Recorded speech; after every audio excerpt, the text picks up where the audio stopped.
Hello guys, welcome back to our channel Millicent Moms. എല്ലാവർക്കും സുഖാന്ന് വിശ്വസിക്കുന്നു. അപ്പം ലാസ്റ്റ് ക്ലാസ്സിൽ വിദ്യ സർക്കുലേറ്ററി സിസ്റ്റം ആയിരുന്നു എടുത്ത്. അപ്പം അതിൻ്റെ അനാറ്റമിയും അതിൻ്റെ ഗൈഡ് ലൈൻസും കാര്യങ്ങളും എല്ലാം എടുത്തല്ലോ അല്ലേ. അപ്പം എല്ലാവരും ആ വീഡിയോ കണ്ടെന്ന് വിശ്വസിക്കുന്നു. കാണാത്തവർ ആരെങ്കിലും ഉണ്ടെങ്കിൽ പോയിട്ട് കാണാം. സർക്കുലേറ്ററി സിസ്റ്റമാണ് വളരെ ഇമ്പോർട്ടൻ്റ് ആയിട്ടുള്ള ചാപ്റ്ററാണ്. അപ്പം അതിൻ്റെ ഗൈഡ് ലൈൻസും കാര്യങ്ങളും ഒക്കെ കുറേ ഗൈഡ് ലൈൻസ് ഉള്ളൊരു ചാപ്റ്ററാണ്. അപ്പം എല്ലാവരും നല്ലോണം അത് മനസ്സിരുത്തി വായിച്ച് പഠിക്കുക. അതേപോലെ തന്നെ അതിനകത്ത് കുറേ പ്രാക്ടീസ് ക്വസ്റ്റ്യൻസ് തന്നിട്ടുണ്ട്. പ്രാക്ടീസ് ക്വസ്റ്റ്യൻസ് നന്നായിട്ട് സോൾവ് ചെയ്യാൻ പഠിക്കുക. CPC പാസ് ചെയ്യുക എന്നുള്ളൊരു മോട്ടീവ് ഉള്ള ആൾക്കാർ എത്രത്തോളം നിങ്ങൾ വർക്കൗട്ട് ചെയ്യുന്ന അനുസരിച്ചിട്ടാണ് CPCക്ക് റിസൾട്ട് വരുന്നത്. നിങ്ങൾ കുറേ ഗൈഡ് ലൈൻസ് മഗപ്പ് ചെയ്തിട്ടൊന്നും ഒരു കാര്യവുമില്ല.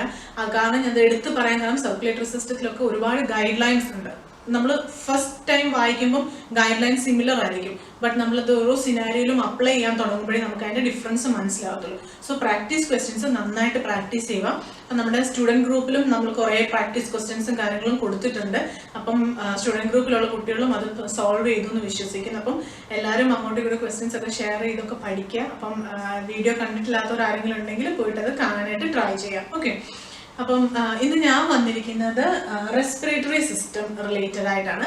അപ്പം റെസ്പിറേറ്ററി സിസ്റ്റത്തിൻ്റെ ഒരു ബ്രീഫ് ഒരു അനാറ്റമിയും ഫുള്ളൊന്നും പറയുന്നില്ല, അത്യാവശ്യം വേണ്ട എല്ലാ കാര്യങ്ങളും, അതേപോലെ തന്നെ അത് ICD റിലേറ്റഡ് ആയിട്ട് നിങ്ങൾക്ക് ആവശ്യമുള്ള കാര്യങ്ങളും ICDയുടെ ഗൈഡ് ലൈൻസും ഇതായിരിക്കും നമ്മൾ ഇന്ന് ഡീൽ ചെയ്യാനായിട്ട് പോകുന്നത്. അപ്പം നമുക്ക് റെസ്പിറേറ്ററി സിസ്റ്റത്തിൻ്റെ അനാറ്റമി എന്ന് നോക്കാം.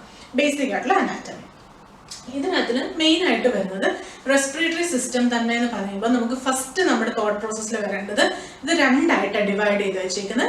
അപ്പർ റെസ്പിറേറ്ററി ട്രാക്റ്റും ലോവർ റെസ്പിറേറ്ററി ട്രാക്റ്റ് ആയിട്ടുമാണ് ഡിവൈഡ് ചെയ്ത് വെച്ചിരിക്കുന്നത്. അപ്പം നമ്മൾ acute upper respiratory infection, lower respiratory infection എന്ന് പറയും. ഓക്കെ, അപ്പോൾ ഇത് രണ്ടായിട്ട് ഡിവൈഡ് ചെയ്ത് വെച്ചിരിക്കുന്നത്. അപ്പറും ലോവറും രണ്ടായിട്ടാണ് ഡിവൈഡ് ചെയ്യുക. അപ്പോൾ ഇതിനകത്ത് വരുന്ന ഓർഗൻസിന്റെ ഡിഫറൻസിയേഷൻ ഞാൻ എന്താണെന്നും എങ്ങനെയാണെന്ന് ഞാൻ പറഞ്ഞുതരാം. അപ്പം അപ്പർ റെസ്പിറേറ്ററി ട്രാക്ട് എന്ന് പറയുമ്പോൾ ഇതിനകത്ത് നോസ്, ഫാരിങ്സ്, ലാരിങ്സ് ഈ മൂന്ന് കാര്യങ്ങളാണ് അപ്പർ റെസ്പിറേറ്ററി സിസ്റ്റത്തിനകത്ത് വരുന്നത്. ഓക്കെ, അപ്പം ഇതിനകത്ത് നോസിന്റെ ഡീറ്റെയിൽസ് നമുക്ക് നോക്കാം. നോസ് എന്ന് പറയുമ്പോൾ തന്നെ നമുക്കറിയാം സ്മെല്ലാണ് ഫസ്റ്റ് നമുക്ക് വരുന്നത്. എന്താണ് സ്മെല്ലാണ് നമുക്ക് വരുന്നത്. സ്മെൽ എന്ന് പറയുമ്പോഴത്തേക്കും നമ്മൾ മണം വരുന്നത്. അതേപോലെ തന്നെയാണ് എയർ ഫസ്റ്റ് ട്രാൻസ്മിറ്റ് ചെയ്യുന്നത്. നമ്മുടെ റെസ്പിറേറ്ററി സിസ്റ്റത്തിലോട്ട് ഫസ്റ്റ് എയർ എൻ്റർ ചെയ്യുന്നത് എങ്ങനെയാണ്? ത്രൂ ദ നോസ് ആണ് നമുക്ക് ഫസ്റ്റ് എയറിന്റെ എൻട്രി പോയിന്റ് എന്ന് പറയുന്നത്. അതേപോലെ തന്നെ വേറൊരു കാര്യം ഓർത്തിരിക്കേണ്ടത് വെച്ചാൽ നമ്മുടെ നോസിന്റെ അകത്ത് ചെറിയ ചെറിയ ഹെയർ ഉണ്ട്, ചെറിയ ചെറിയ ഹെയർ ഫോളിക്കിൾസ് ഉണ്ട്. ഈ ഹെയർ ഫോളിക്കിൾസിന്റെ ഫംഗ്ഷൻ എന്താന്ന് വെച്ച് കഴിഞ്ഞാൽ എന്തെങ്കിലും ഒരു ഡസ്റ്റ് പാർട്ടിക്കിൾസ്, ഒരു ഫോറിൻ ബോഡിയോ എന്തെങ്കിലും നമ്മുടെ നോസിൽ എൻ്റർ ചെയ്യുവാണെന്നുണ്ടെങ്കിൽ നമുക്കൊരു സ്നീസിങ് റിഫ്ലെക്സ്. അതെ, ഓക്കെ, അതായത് ഇപ്പോൾ ഫോർ എക്സാമ്പിൾ ഇപ്പം ഡസ്റ്റ് അലർജി ഒക്കെ നമ്മൾ എങ്ങനെ ഐഡന്റിഫൈ ചെയ്യും? ഇപ്പം നമ്മൾക്ക് എന്തെങ്കിലും ഒരു പൊടി അടിക്കുമ്പോൾ തന്നെ നമ്മൾ തുമ്മും അല്ലേ?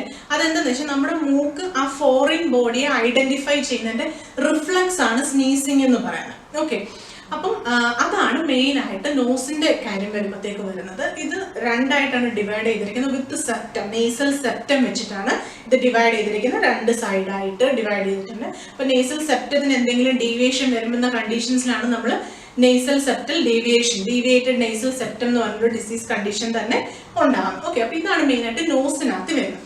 നോസ് പറയുമ്പോഴത്തേക്ക് വേറൊരു കാര്യം ഇമ്പോർട്ടൻ്റ് ആയിട്ടുള്ളതെന്ന് വെച്ച് കഴിഞ്ഞാൽ ഓൾഫാക്ടറി നെർവ്. ഓൾഫാക്ടറി നെർവ് എന്ന് പറയുന്നതാണ് ഫസ്റ്റ് ക്രേനിയൽ നെർവാണ് ഓൾഫാക്ടറി നെർവ്. അതേപോലെ തന്നെ അതിന്റെ ഫംഗ്ഷൻ എന്ന് പറയുന്നത് എന്താണ്?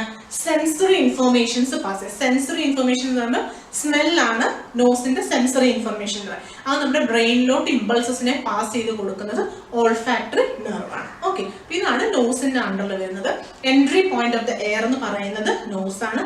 അതേപോലെ തന്നെ hair follicles inside the nose helps to reject the foreign bodies. അതേപോലെ തന്നെ nasal septum ഉണ്ട്. അങ്ങനെ nose is divided into two with nasal septum. ഇതാണ് മെയിൻ ആയിട്ട് നോസിനകത്ത് വരുന്നത്. പിന്നെ വരുന്നതെന്ന് വെച്ച് കഴിഞ്ഞാൽ ഫാരിങ്സ്. ഫാരിങ്സിനകത്ത് വെച്ച് കഴിഞ്ഞാൽ ഫാരിങ്സിന്റെ ഒരു ഡിഫിനിഷൻ പോലെ നമ്മൾ പറയുകയാണെങ്കിൽ part of throat behind the mouth and nasal cavity. Okay, അതായത് നമ്മുടെ വായയുടെ പുറകിലായിട്ടും നേസൽ ക്യാവിറ്റിയുടെ ബാക്കിലായിട്ടും ഉള്ള ഒരു പോർഷനാണ് ഫാരിങ്സ് എന്ന് പറയുന്നത്. ഓക്കെ, അപ്പം ഇതെന്ന് പറയുന്നത് ഡൈജസ്റ്റീവ് സിസ്റ്റത്തിന്റെ ഒരു ട്രാക്ക് ആണ്. അതേപോലെ തന്നെ ഇത് ഫാരിങ്സ് എന്ന oesophagus which carries the food, part of digestive tract that gets food from your mouth. അതായത് വായുന്ന ഭക്ഷണം ഈസോഫാഗസിലോട്ട് ട്രാൻസ്ഫർ ചെയ്ത് കൊടുക്കുന്നത് ഇതാണ്. Branching of pharynx is oesophagus. ഈ ഫാരിങ്സ് ഡിവൈഡ് ചെയ്ത് പോകുന്നതാണ് oesophagus which carries food to the stomach. Okay, അപ്പൊ മൗത്തിൽ നിന്ന് ഫാരിങ്സിൽ പോകും, ഫാരിങ്സിൽ നിന്ന് ഇത് ഈസോഫാഗസിൽ നിന്ന് നേരെ ഇത് സ്റ്റൊമക്കിലോട്ടായിരിക്കും ഇത് പോകുന്നത്. ഇതാണ് ഫാരിങ്സിന്റെ മെയിൻ ആയിട്ടുള്ള ഒരു അനാറ്റമി അല്ലെങ്കിൽ അതിന്റെ ഒരു ഫംഗ്ഷൻ എന്ന് പറയുകയാണെങ്കിൽ. പിന്നെ വരുന്നത് ലാരിങ്സ് ആണ്. ഫാരിങ്സ് പറയുമ്പോഴത്തേക്ക് വേറൊരു കാര്യം എന്ന് വെച്ചാൽ ഓറോ ഫാരിങ്സ് നെയ്സോ ഇങ്ങനെ രണ്ടായിട്ട് ഡിവൈഡ് ചെയ്യുന്നുണ്ട്. ഓറോ ഫാരിങ്സും നെയ്സോ ഫാരിങ്സും. ഓറോ ഫാരിങ്സ് പറയുമ്പോൾ റിലേറ്റഡ് ടു മൗത്ത് റീജിയൻ വരുമ്പോഴത്തേക്കും, നെയ്സോ ഫാരിങ്സ് പറയുമ്പോൾ നോസ് റിലേറ്റഡ് ആയിട്ട് വരുമ്പോഴാണ് നമ്മൾ നെയ്സോ ഫാരിങ്സ് എന്ന് പറയുന്നത്. പിന്നെ ലാരിഞ്ചോ ഫാരിങ്സ് പറയുമ്പോൾ ത്രോട്ടിന്റെ പോർഷനിലോട്ട് പോകുമ്പോഴാണ് കാരണം അത് ഇങ്ങനെയല്ലേ, മൂക്കിൽ നിന്ന് വായിൽ നിന്ന് തൊണ്ടയിലോട്ട് അങ്ങനെയല്ലേ പോകുന്നത്. അപ്പം നെയ്സോ pharynx, Auro pharynx, laryngo pharynx ഇങ്ങനെ മൂന്നായിട്ടാണ് ഇത് ഡിവൈഡ് ചെയ്യുന്നത്. ഫാരിങ്സിന്റെ 3 ഡിവിഷൻസ് വരുന്നത് അതാണ്, അത് ഓർത്ത് വെക്കുക. ഓക്കെ, പിന്നെ വരുന്നത് വെച്ചാൽ ലാരിങ്സ് ആണ്. ലാരിങ്സ് എന്ന് പറയുമ്പോൾ തന്നെ ഓർത്തോണം വോയിസ് ബോക്സ് ആണ് നമുക്ക് ലാരിങ്സ് എന്ന് പറയുന്നത്. ഇത് ലൊക്കേറ്റ് ചെയ്തിരിക്കുന്നത് നെക്കിന്റെ ടോപ്പ് സൈഡിലായിട്ടാണ് ലാരിങ്സ് ലൊക്കേറ്റ് ചെയ്തിരിക്കുന്നത്. ഇത് എന്തിനൊക്കെയാണ് നമ്മളെ ഹെൽപ്പ് ചെയ്യുന്നതെന്ന് വെച്ച് കഴിഞ്ഞാൽ ബ്രീത്തിങ്ങിന്, സൗണ്ട് പ്രൊഡ്യൂസ് ചെയ്യുന്നതിന്, പിന്നെ ഫുഡ് ആസ്പിറേഷൻ പ്രിവെന്റ് ചെയ്യാനായിട്ട് ട്രക്കിനെ ഹെൽപ്പ് ചെയ്യും. ഓക്കെ, അതെന്താ ഇപ്പൊ ഫാരിങ്സ് ഫുഡ് അങ്ങോട്ട് കൊണ്ടുപോകുന്നല്ലേ പറഞ്ഞത്. അപ്പം ലാരിങ്സിൽ എന്താ സംഭവിക്കുന്നത് വെച്ചാൽ എപ്പിഗ്ലോട്ടസ് വന്നിട്ട് ഫുഡ് ആസ്പിറേറ്റ് ലാരിങ്സ് ത്രൂ ആണ് എയർ ക്യാരി ചെയ്യുന്നത് ലങ്സിലോട്ട്. ഓക്കെ, അപ്പം ഈ ഫാരിങ്സിൽ നിന്ന് ലാരിങ്സിലോട്ട് ഫുഡ് പോകാനായിട്ട് അധികം സമയം വേണ്ട. അപ്പം ഈ ആസ്പിറേറ്റ് ആവാനായിട്ടുള്ള ചാൻസസ്, അതായത് നിറുകെ കയറാന്ന് പറയത്തില്ല, അതിനുള്ള ചാൻസസ് വളരെ കൂടുതലാണ്. അപ്പൊ അത് അവോയ്ഡ് ചെയ്യാനായിട്ട് എപ്പിഗ്ലോട്ടസ് വന്നിട്ട് ഈ ലാരിങ്സിനെ കവർ ചെയ്യും. മനസ്സിലായി? അപ്പം ഫാരിങ്സിൽ നിന്ന് നേരെ ഈസോഫാഗസിൽ പോയിട്ട് നേരെ സ്റ്റൊമക്കിലോട്ട് ഫുഡ് പോകും, ലാരിങ്സ് ത്രൂ എയറും പാസ് ആവും. ഇതാണ് മെയിൻ ആയിട്ട് വരുന്ന ഫംഗ്ഷൻ എന്ന് പറയുന്നത്. അപ്പൊ നോസ്, ഫാരിങ്സ്, ലാരിങ്സ് ഇതാണ് മെയിൻ ആയിട്ട് നിങ്ങൾ അപ്പർ റെസ്പിറേറ്ററി സിസ്റ്റത്തിൽ നിന്ന് റിലേറ്റഡ് ആയിട്ട് നിങ്ങൾ ഓർത്തിരിക്കേണ്ടത്. അപ്പൊ അതിന് ഹെൽപ്പ് ചെയ്യുന്ന നെർവ് എന്ന് പറയുന്നത് ഓൾഫാക്ടറി നെർവാണ്. അപ്പം ഇതിന് വരുന്ന ഡിസീസ് കണ്ടീഷൻസ് എന്ന് പറയുന്നത് ഇത് റിലേറ്റഡ്, ഇപ്പൊ നോസ് എന്ന് പറയുന്നതിനേക്കും നേസൽ സെപ്റ്റൽ ഡീവിയേഷൻ അങ്ങനെയുള്ള കാര്യങ്ങളാണ്. അപ്പൊ ഇതിന്റെ ഡിസീസ് കണ്ടീഷൻസ് എല്ലാം ഞാൻ അതിന്റെ ഏറ്റവും ലാസ്റ്റിൽ ഞാനത് അറ്റാച്ച് ചെയ്ത് വെക്കാം, നിങ്ങളത് റെഫർ ചെയ്താൽ മതി. ഓക്കെ, പിന്നെ വരുന്നതെന്ന് വെച്ച് കഴിഞ്ഞാൽ നമ്മുടെ ലോവർ റെസ്പിറേറ്ററി ട്രാക്റ്റിനകത്ത് നമുക്ക് വരുന്നത് ബ്രോങ്കിയൽ ട്രീയും ലങ്സും ആണ് മെയിൻ ആയിട്ട് നമുക്ക് വരുന്നത്. ബ്രോങ്കിയൽ ട്രീ എന്ന് പറയുമ്പോൾ ഈ ലാരിങ്സിന് താഴോട്ട് വരുന്നതാണ് ബ്രോങ്കിയൽ ട്രീ. ലങ് രണ്ടായിട്ടല്ലേ നിൽക്കുന്നത്, റൈറ്റ് സൈഡിലും ലെഫ്റ്റ് സൈഡിലും രണ്ടായിട്ടിലും. അപ്പൊ അതിന്റെ അവിടെ ഇങ്ങോട്ട് താഴോട്ട് വന്നിട്ട് വരുന്ന ആ ഡിവിഷനാണ് നമ്മൾ ബ്രോങ്കിയൽ ട്രീ എന്ന് പറയുന്നത്. ബ്രോങ്കിയൽ ട്രീയുടെ ലാസ്റ്റ് പോർഷനായിട്ട് അത് bronchi, then bronchioles and alveoli, അങ്ങനെയാണ് ബ്രോങ്കിയൽ ട്രീ ഡിവൈഡ് ആവുന്നത്. അതായത് ഇങ്ങനെ നമ്മളിപ്പോ ഒരു ഇങ്ങനെ ഒരു എന്താ പറയുക, ഈ ഒരു ഷേപ്പിൽ വരും. അതായത് ഇങ്ങനെ വരച്ച് ഇങ്ങനെ വരുന്ന ഒരു ഷേപ്പിൽ, ഈ ഒരു ഷേപ്പിലായിരിക്കും അത് വരുന്നത്. അപ്പം ഇങ്ങനെ താഴോട്ട് വന്നിട്ട് ബ്രോങ്കൈ, ബ്രോങ്കിയോൾസ്, ദെൻ ആൽവിയോളൈ, ഇതായിരിക്കും മെയിൻ ആയിട്ട് അതിന് വരുന്ന ഒരു ഡിവിഷൻ എന്ന് പറയുന്നത്. അപ്പം അത് ഓർത്ത് വെക്കും, ഇതാണ് ബ്രോങ്കിയൽ ട്രീ എന്ന് പറയുന്നത്. അവിടെ നിന്നാണ് ലങ്സ് വരുന്നത്. ലങ്സ് വളരെ ഇമ്പോർട്ടൻ്റ് ആണ്. ഇപ്പം നിങ്ങളിപ്പം അനാറ്റമി റിലേറ്റഡ് ആയിട്ടുള്ള ഒരു ക്വസ്റ്റ്യൻസ് നോക്കുവാണെങ്കിലും, ഇപ്പം ഫ്രഷേഴ്സ് ആയിട്ട് നിങ്ങൾ എവിടെയെങ്കിലും ഒരു ഇന്റർവ്യൂവിനൊക്കെ അറ്റൻഡ് ചെയ്യാൻ പോവുകയാണെങ്കിലും എപ്പോഴും നമുക്ക് കിട്ടുന്ന ഒരു ക്വസ്റ്റ്യൻ ആണ് ലോബ്സ് ഓഫ് ദ ലങ് എന്ന് പറഞ്ഞിട്ടൊരു ക്വസ്റ്റ്യൻ. റൈറ്റ് ലങ്ങിൽ എത്ര ലോബുണ്ട്, ലെഫ്റ്റ് ലങ്ങിൽ എത്ര ലോബുണ്ട്, അത് എപ്പോഴും ഒരു കൺഫ്യൂസിംഗ് ആയിട്ട് എപ്പോഴും ചോദിക്കുന്ന ഒരു കാര്യമാണ്. ഓക്കെ, അപ്പം അത് നിങ്ങൾ പ്രത്യേകം ഓർത്ത് വെക്കുക. ലങ്സിന്റെ കാര്യങ്ങൾ പറയുന്നത് പ്രത്യേകം നിങ്ങൾ നോട്ട് ചെയ്ത് വെക്കുക. ലങ്സിനകത്ത് വരുമ്പോഴത്തേക്ക് രണ്ടായിട്ടാണ് വരുന്നത്. റൈറ്റ് ലങ്ങും വരുന്നുണ്ട്, ലെഫ്റ്റ് ലങ്ങും വരുന്നുണ്ട്. റൈറ്റ് ലങ്ങിൽ നമുക്ക് 3 ലോബ്സും ലെഫ്റ്റ് ലങ്ങിൽ നമുക്ക് 2 ലോബ്സും ആണ് ഉള്ളത്. ഇതിനകത്ത് ഈ 3 ലോബ്സിന്റെ പേരെന്ന് പറയുന്നത് superior lobe, middle lobe and inferior lobe. ഇങ്ങനെ 3ആയിട്ടാണ് ഇതിനെ ഡിവൈഡ് ചെയ്തിരിക്കുന്നത്. ഓക്കെ, ദെൻ ലെഫ്റ്റ് ലങ്ങിനെ ഡിവൈഡ് ചെയ്തിരിക്കുന്നത് സുപ്പീരിയർ ലോബും ഇൻഫീരിയർ ലോബും, രണ്ടെണ്ണാലുള്ളൂ. അപ്പൊ സുപ്പീരിയറും ഇൻഫീരിയറും ഒക്കെ അറിയാത്ത ആൾക്കാരുണ്ടെന്ന് വരില്ല, നേരെ ഹ്യൂമൻ ഓറിയന്റേഷൻ ഫസ്റ്റ് ഇനീഷ്യൽ സെഷൻസിലോട്ട് പോവുക.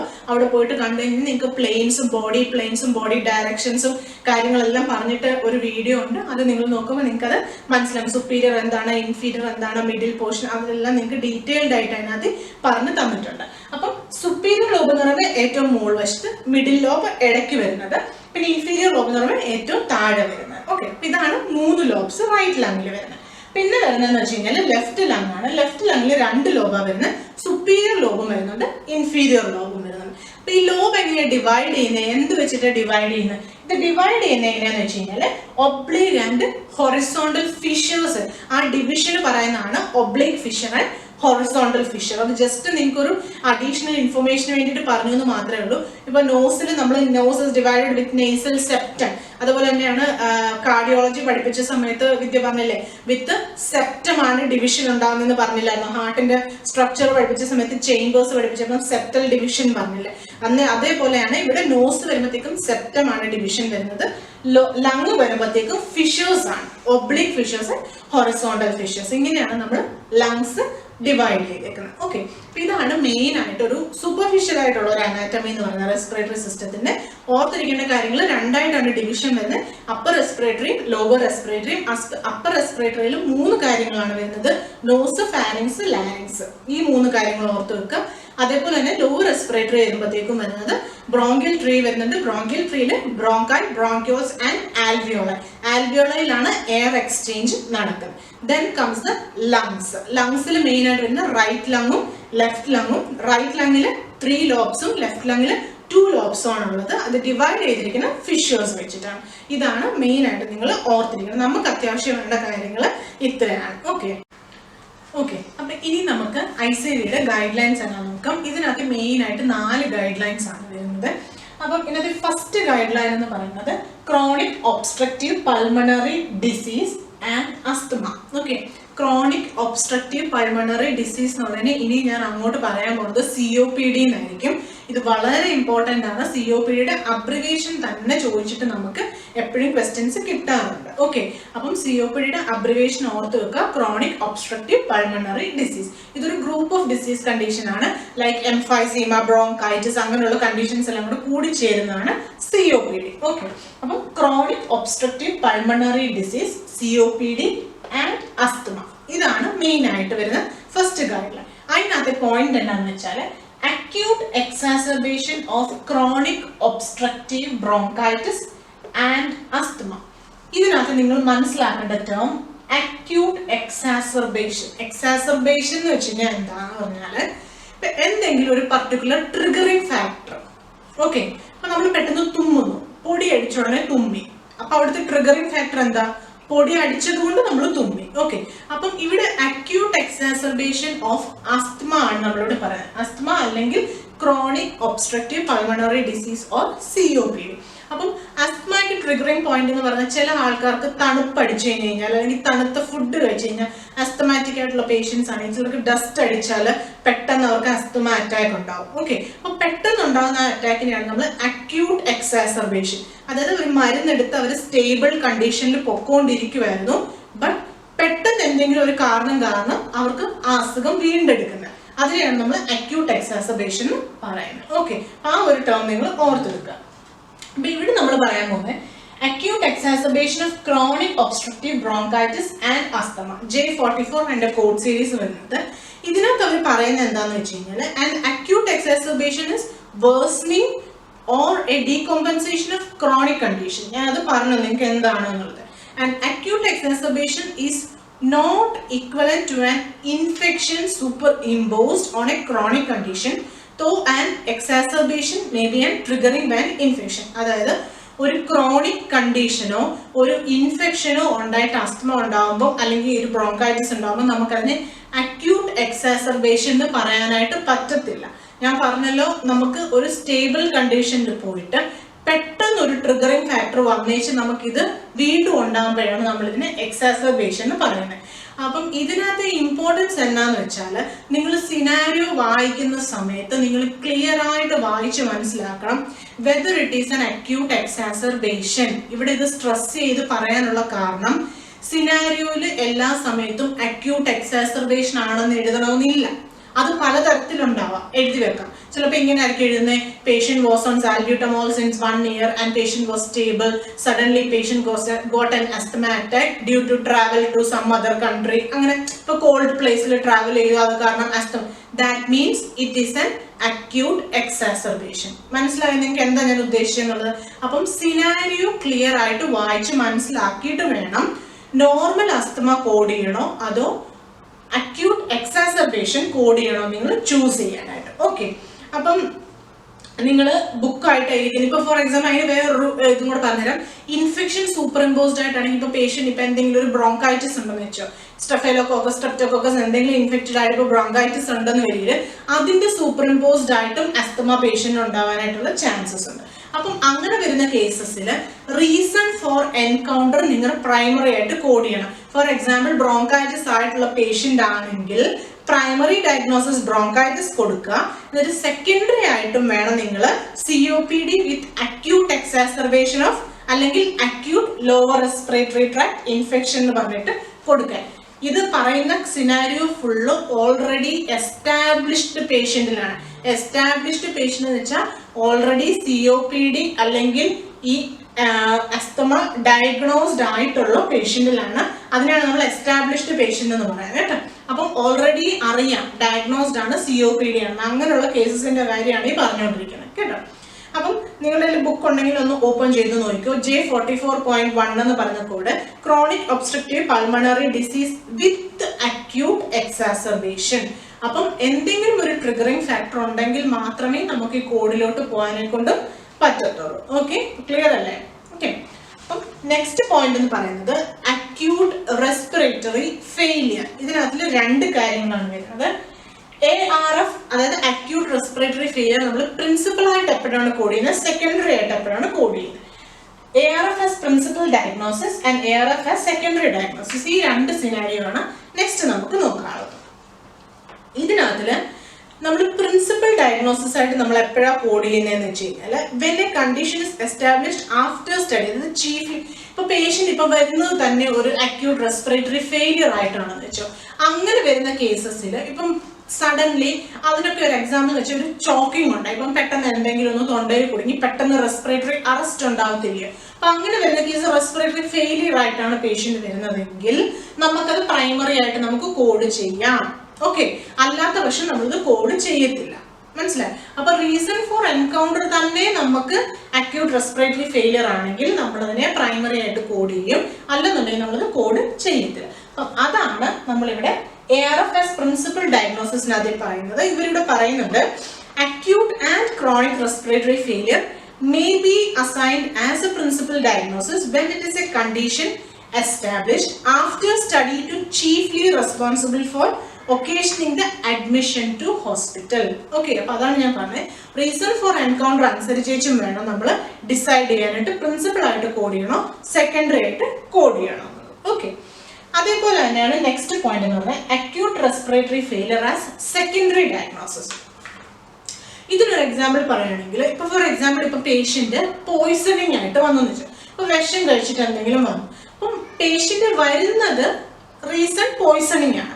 പക്ഷേ ഈ പേഷ്യന്റ് വന്നു കഴിഞ്ഞിട്ട് പേഷ്യന്റിന് ഡെവലപ്പ് ചെയ്യുവാണ് റെസ്പിറേറ്ററി ഫെയിലിയർ എങ്കിൽ നമ്മൾ അതിനെ സെക്കൻഡറി ഡയഗ്നോസിസ് ആയിട്ടായിരിക്കും നമ്മൾ കോഡ് ചെയ്യുന്നത്. ഓക്കെ, അപ്പൊ പേഷ്യന്റിന്റെ റീസൺ ഫോർ എൻകൗണ്ടർ വേറെ എന്തോ ആണ്. അത് ഫോർ എക്സാമ്പിൾ പോയിസണിങ് ആണെങ്കിൽ അത് കഴിഞ്ഞ് അതിന്റെ ട്രീറ്റ്മെന്റ് എടുത്തുകൊണ്ടിരിക്കുന്നതിന്റെ ഇടയ്ക്ക് പേഷ്യന്റിന് റെസ്പിറേറ്ററി ഫെയിലിയർ ഡയഗ്നോസ് ആകുവാണെങ്കിൽ പ്രൈമറി കോഡ് നമ്മൾ പോയിസണിങ്ങും സെക്കൻഡറി കോഡ് നമ്മൾ റെസ്പിറേറ്ററി ഫെയിലിയറും ആയിരിക്കും നമ്മൾ അസൈൻ ചെയ്യുന്നത്. ഓക്കെ, അപ്പം ഒരു എക്സാമ്പിൾ നോക്കിയോ, acute respiratory failure due to an accidental poisoning. Okay, അപ്പം T40.2X1A എന്ന് പറയുന്ന കോഡ് എടുത്തു കഴിഞ്ഞാൽ ഒപ്പിയോയിഡിന്റെ ഓവർഡോസിങ് കൊണ്ടുള്ള പോയിസണിങ് ആണ് ഈ T40 സീരീസിൽ വരുന്നത്.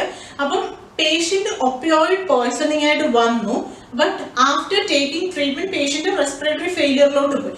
അപ്പൊ ഇങ്ങനെ വരുന്ന സിനാരിയോയിൽ പ്രൈമറി ഡയഗ്നോസിസ് T40 സീരീസും സെക്കൻഡറി ഡയഗ്നോസിസ് J96 സീരീസ്, അതായത് acute respiratory failure unspecified whether with hypoxia or hypercapnia. അത് ഡിപ്പെൻസ് ആണ്, നമുക്ക് ചൂസ് ചെയ്യാം. നമ്മുടെ സിനാരിയോയിൽ ഹൈപ്പോക്സിയ പറഞ്ഞിട്ടുണ്ടെങ്കിൽ വിത്ത് ഹൈപ്പോക്സിയ ചൂസ് ചെയ്യാം, ഹൈപ്പർ കാപ്നിയ ഉണ്ടെങ്കിൽ ഹൈപ്പർ കാപ്നിയ ചൂസ് ചെയ്യാം. ഓക്കെ, ഇപ്പൊ J96ന്റെ സീരീസിൽ 96 ആണ്, ഇവിടെ റെസ്പിറേറ്ററി ഫെയിലിയർ 96 ആണ്, 90 ആണ്, 96 ആണ് ഇതിന്റെ സീരീസ് വരുന്നത്. അപ്പം 96 സീരീസിൽ നിങ്ങൾ പോയി നോക്കുവാണെന്നുണ്ടെങ്കിൽ നിങ്ങൾക്ക് മനസ്സിലാവും റെസ്പിറേറ്ററി ഫെയിലിയറിന്റെ ഡീറ്റെയിൽഡ് ആയിട്ടുള്ള കാര്യങ്ങൾ. ഇതാണ് മെയിൻ ആയിട്ട് വരുന്നത്. ഫസ്റ്റ് വൺ നിങ്ങൾ ശ്രദ്ധിക്കേണ്ടത് COPD എക്സാസർബേഷൻ നോക്കണം, അക്യൂട്ട് എക്സാസർബേഷൻ ആണോ അല്ലയോ എന്നുള്ളത്. നെക്സ്റ്റ് വൺ റെസ്പിറേറ്ററി ഫെയിലിയറിൽ how when to code as principal and when to code as secondary. ഇതാണ് മെയിൻ ആയിട്ട് നിങ്ങൾ ഓർത്തു വെക്കേണ്ടത്. ഓക്കെ, അപ്പൊ നമ്മൾ എന്തായിരുന്നു പറഞ്ഞുകൊണ്ടിരുന്നത്? അക്യൂട്ട് റെസ്പിറേറ്ററി ഫെയിലിയറിന്റെ കാര്യത്തിൽ പറഞ്ഞത്. അപ്പൊ അതിന്റെ 3 പോയിന്റ്സ് ആണ്. അതിന്റെ മൂന്നാമത്തെ പോയിന്റ് എന്ന് പറയുന്നത് sequencing of acute respiratory failure and another acute condition. അപ്പം 2 അക്യൂട്ട് കണ്ടീഷൻസ് ഒരേ സമയത്ത് വരും. ഇപ്പൊ റെസ്പിറേറ്ററി ഫെയിലിയറും അതിന്റെ കൂട്ടത്തിൽ ഇപ്പൊ ഫോർ എക്സാമ്പിൾ മയോകാർഡിയൽ ഇൻഫ്രാക്ഷനോ സിവിയർ സെറിബ്രോവാസ്കുലർ ആക്സിഡന്റ് അങ്ങനത്തെ എന്തെങ്കിലും ഒരു കേസും കൂടെ വരുവാണെങ്കിൽ നമ്മൾ എങ്ങനെയായിരിക്കും നമ്മൾ പ്രിൻസിപ്പൽ ഡയഗ്നോസിസ് ചൂസ് ചെയ്യുന്നതെന്ന് പറയാം. ഇപ്പം അന്നേരം നമ്മൾ ചെയ്യേണ്ട കാര്യം എന്ന് വെച്ചാൽ ഫസ്റ്റ് നമ്മൾ നോക്കണം വരുന്ന 2 കണ്ടീഷനും റെസ്പിറേറ്ററി റിലേറ്റഡ് ആണോ അല്ലയോ. ആണെന്നുണ്ടെങ്കിൽ പ്രൈമറി പ്രിഫറൻസ് നോക്കിയിട്ട് നമ്മൾ അത് കോഡ് ചൂസ് ചെയ്യണം. ഫെയിലിയർ സെക്കൻഡറി ആയിട്ട് നമ്മൾ കോഡ് ചെയ്യും. അതല്ല എന്നുണ്ടെന്ന് വരില്ല നമ്മൾ ചെയ്യേണ്ട കാര്യം ട്രീറ്റ്മെന്റ് ഏതിനാണോ ഫോക്കസ് ചെയ്യുന്നത്, ഡോക്ടർ ഏതിനാണോ ട്രീറ്റ്മെന്റ് ഫോക്കസ് ചെയ്യുന്നത് ആ കോഡായിരിക്കണം പ്രൈമറി. ഇപ്പം MIയും റെസ്പിറേറ്ററി ഫെയിലിയറായിട്ട് വരണം.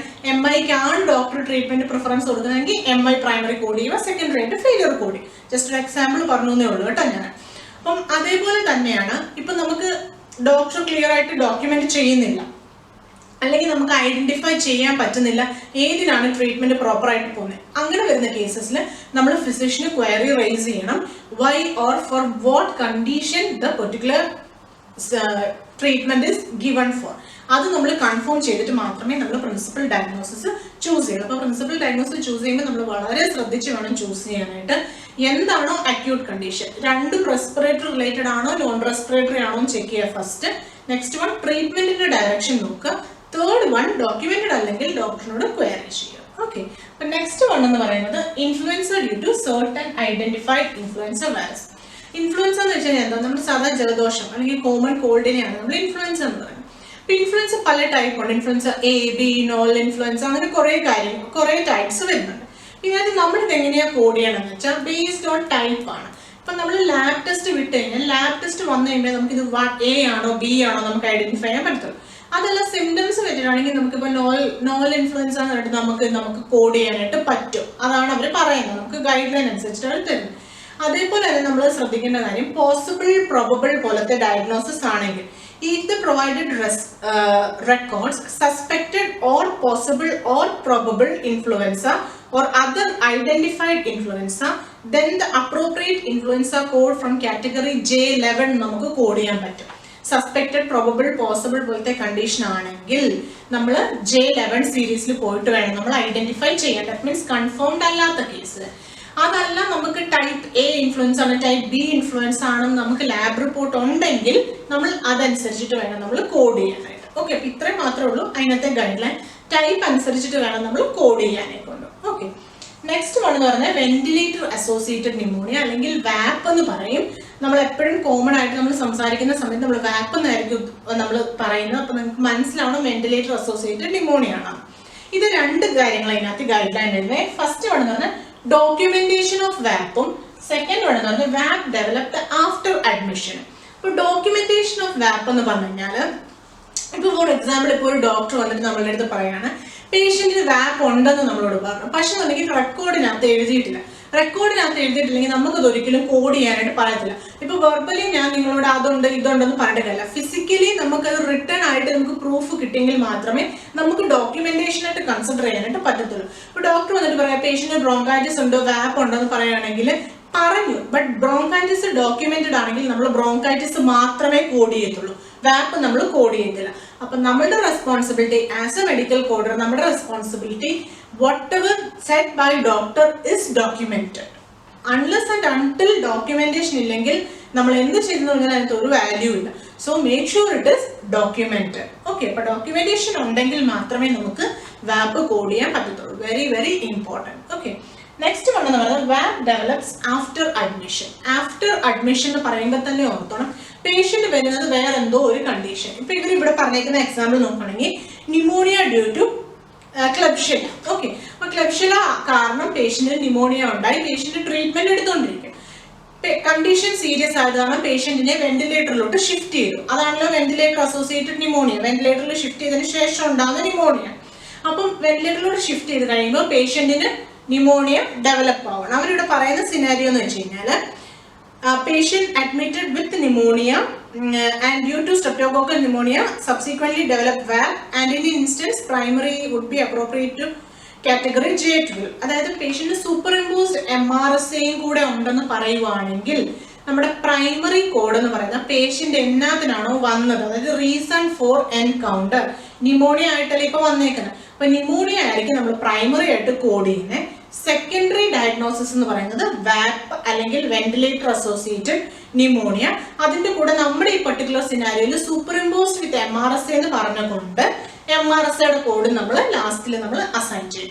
MRSAയുടെ കോഡും അതിന്റെ ഗൈഡ് ലൈൻസ് അറിയത്തില്ലെങ്കിൽ ജസ്റ്റ് സെപ്സിസിന്റെ ചാപ്റ്ററിൽ പോയി കഴിഞ്ഞാൽ നിങ്ങൾക്ക് അതിന്റെ ഗൈഡ് ലൈൻസ് കിട്ടും. ജസ്റ്റ് പോയിട്ട് അതൊന്ന് കണ്ടാൽ മതി. ഓക്കെ, അപ്പം ഇത്രയും കാര്യങ്ങളാണ് നമുക്ക് റെസ്പിറേറ്ററി സിസ്റ്റത്തിനകത്ത് വരുന്ന guide lines. First one COPD with acute exacerbation. അതിനകത്ത് ഇമ്പോർട്ടൻ്റ് ആയിട്ട് നിങ്ങൾ അറിഞ്ഞിരിക്കണം എന്താണ് അക്യൂട്ട് എക്സാസർബേഷൻ. പിന്നെ വരുന്നത് റെസ്പിറേറ്ററി ഫെയിലിയർ.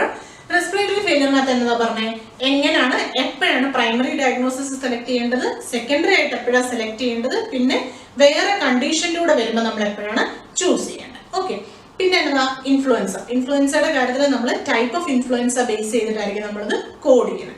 പിന്നെ വരുന്നത് വെച്ചാൽ വാപ്പാണ്. വാപ്പിനകത്ത് ഏറ്റവും ഇമ്പോർട്ടൻ്റ് എന്ന് പറയുന്നത് ഡോക്യുമെന്റേഷൻ ആണ്. ഉണ്ടെങ്കിലേ നമുക്കത് ചെയ്യാൻ പറ്റുള്ളൂ. പിന്നെ എന്ന് വെച്ച് കഴിഞ്ഞാൽ അസോസിയേറ്റഡ് ആയിട്ട് വരുന്ന കണ്ടീഷൻ അല്ലെങ്കിൽ ആഫ്റ്റർ അഡ്മിഷൻ ആണ് ഡെവലപ്പ് ചെയ്യുന്നതെങ്കിൽ റീസൺ ഫോർ എൻകൗണ്ടർ നമ്മൾ പ്രൈമറി ആയിട്ട് നമ്മൾ കോഡ് ചെയ്യണം. ഓക്കെ, അപ്പൊ ഇത്രയും കാര്യങ്ങളാണ് നമുക്ക് റെസ്പിറേറ്ററി സിസ്റ്റത്തിനകത്ത് വരുന്നത്. ഓക്കെ, അപ്പൊ ഇനിയിപ്പം ഇനിയിപ്പോൾ വിദ്യ ആയിരിക്കും നെക്സ്റ്റ് ക്ലാസ്സുമായിട്ട് വരുന്നത്. എല്ലാവരും വീഡിയോസ് ഒക്കെ കാണുക, ഷെയർ ചെയ്യുക, നിങ്ങളുടെ ഫ്രണ്ട്സിനൊക്കെ പറഞ്ഞു കൊടുക്കുക. എന്തെങ്കിലും കമന്റ്സോ സജഷൻസോ ഒക്കെ ഉണ്ടെന്നതിൽ നിങ്ങൾ കമന്റ് ബോക്സിൽ കമന്റ് ചെയ്യുക.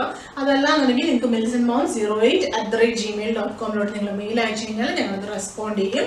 ഓക്കെ, അതേപോലെ തന്നെ ഞങ്ങളുടെ ടെലഗ്രാം ഗ്രൂപ്പിൽ നിങ്ങൾക്ക് ജോയിൻ ചെയ്യണമെങ്കിൽ നമ്മുടെ കമ്മ്യൂണിറ്റി ടാബിൽ അതിന്റെ ലിങ്ക് കൊടുത്തിട്ടുണ്ട്.